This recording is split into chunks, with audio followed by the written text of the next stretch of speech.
اور وہ لوگ جو اپنے مال لوگوں کے دکھاوے کے لیے خرچ کرتے ہیں اور نہ اللہ پر ایمان لاتے ہیں اور نہ ہی آخرت کے دن پر، تو ان کے لیے شدید وعید ہے، اور جس کا ساتھی شیطان بن جائے تو کتنا برا ساتھی ہو گیا۔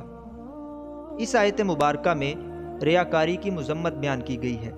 اس سے ان لوگوں کو عبرت پکڑنی چاہیے کہ جو نیک کاموں میں لاکھوں روپے خرچ کرتے ہیں، لیکن مقصد صرف واہ واہ کروانا ہوتا ہے، باکثرت خیرات کرتے ہیں، لیکن ساتھ ہی یہ شرط رکھتے ہیں کہ اخبار میں خبر اور تصویر ضرور آنی چاہیے۔ اسی طرح شادیوں کی فضول رسومات میں لاکھوں روپے اڑا دینے والے بھی عبرت حاصل کریں، جو صرف اس لیے رسمیں کرتے ہیں کہ اگر یہ رسم بھرپور انداز میں نہ کی گئی تو لوگ کیا کہیں گے، برادری کیا کہے گی، فلاں نے اتنا خرچ کیا تھا، میں کیوں پیچھے رہوں۔ تو اس حوالہ سے نبی کریم صلی اللہ علیہ وآلہ وسلم نے ارشاد فرمایا کہ مجھے تم پر سب سے زیادہ شرک اصغر یعنی دکھاوے میں مبتلا ہونے کا خوف ہے۔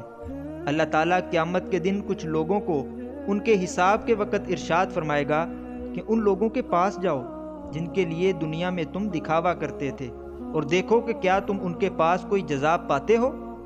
ایک اور روایت میں ہے کہ نبی کریم صلی اللہ علیہ وآلہ وسلم نے ارشاد فرمایا کہ بے شک جہنم میں ایک وادی ہے جس سے جہنم روزانہ 400 مرتبہ پناہ مانگتی ہے۔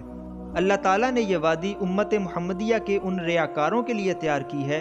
جو قرآن پاک کے حافظ، راہ خدا میں صدقہ کرنے والے، اللہ تعالیٰ کے گھر کے حاجی اور راہ خدا میں نکلنے والے ہوں گے، لیکن یہ سارے کام صرف ریاکاری کے لیے کر رہے ہوں گے۔